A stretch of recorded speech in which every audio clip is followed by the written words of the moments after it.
I grew up in American fundamentalist Baptist dispensationalism. The first book I bought as a paper boy when Hmm. I was about 12 or 13 was a Morocco leather Schofield Bible, the old Mm. Schofield Bible. I never did buy a new Schofield. My father did. But uh,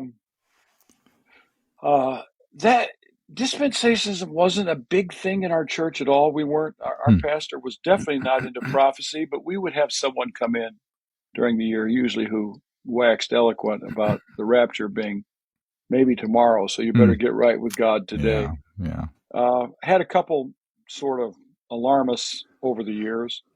Then I came into contact with eschatology, the Book of Revelation, in a serious way. I could say I was a high schooler Hmm. when I read Salem Kurbann's Guide to Survival, which was a manual for people who didn't get raptured to know how Oh. to live during the tribulation and what was going on.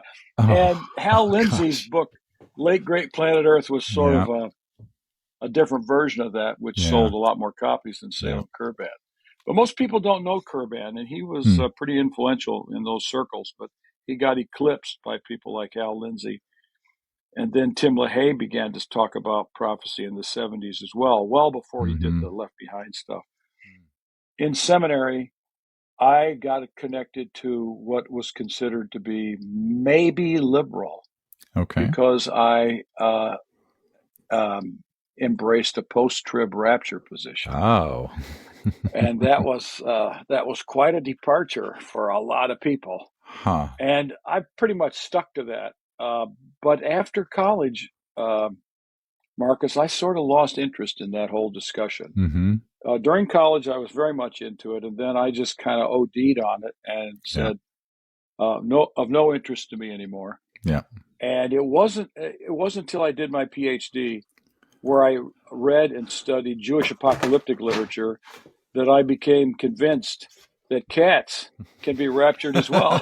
Right. Thank you. That I was like, what happened behind me here? Anyway. The cat, I think, knocked off the Mike Bird and the Tom Wright book, if that's what it was. Oh, It looked this like.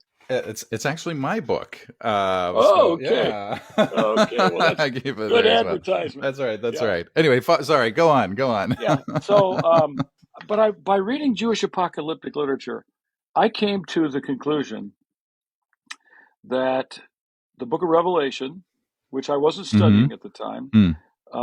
is very much a part of the Jewish world at that time, the Christian Yeah. Jewish world, Yeah. and it's apocalyptic, and it should be read like the apocalypses, and it should not be read as a sort of set of predictions about Russia and Israel Hmm.